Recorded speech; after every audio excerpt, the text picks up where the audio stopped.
Tonight, voters are casting in-person ballots as early voting begins in Georgia, where two runoff elections will decide which political party holds a majority in the U.S. Senate. Analysts predict the runoffs could become the most expensive races in history. Capitol Hill correspondent Eric Rosales reports. Eric? Most expensive indeed. So how much money are we talking about? Well, how about $500 million, $500 million for just two races? Yeah, two Senate races. It's hard to believe. And majority of the money is coming from out of state, which goes to show you just how important these two races are.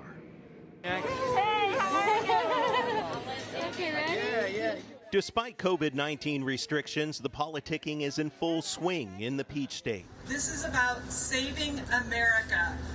And you know why? Because of what Chuck Schumer said, pretty much laid it all out there in a few simple words. He said, now we take Georgia, then we change America.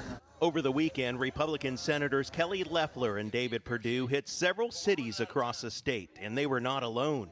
A half a dozen former and current lawmakers accompanied them on the Save America bus tour. It's to save America. It's to save the Senate. And that's why we're here. They want to take away your private health insurance.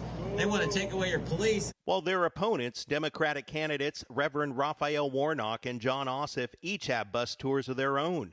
With more than half of the record 5 million voters in the November 3rd election casting their ballots during the first 2 weeks, candidates know it's crunch time. The Senate currently stands at 50 Republicans and 48 Democrats.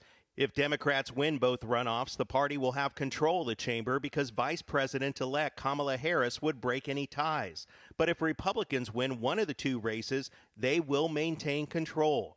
Democrats say they are prepared to win due to the level of investment. We know from the numbers that we're in a good place. 1.2 million absentee ballots have been requested thus far. And just to put that into context, 1.3 million were requested for all of the general election. Senator David Perdue has publicly criticized the amount of money that's coming from out of state for the Democratic Party. Now, statistics show from campaign finance figures that majority of the money for Democrats is coming from Washington, D.C., from the organization known as Act Blue. Reporting from the Capitol, Eric Rosales, EWTN News Nightly.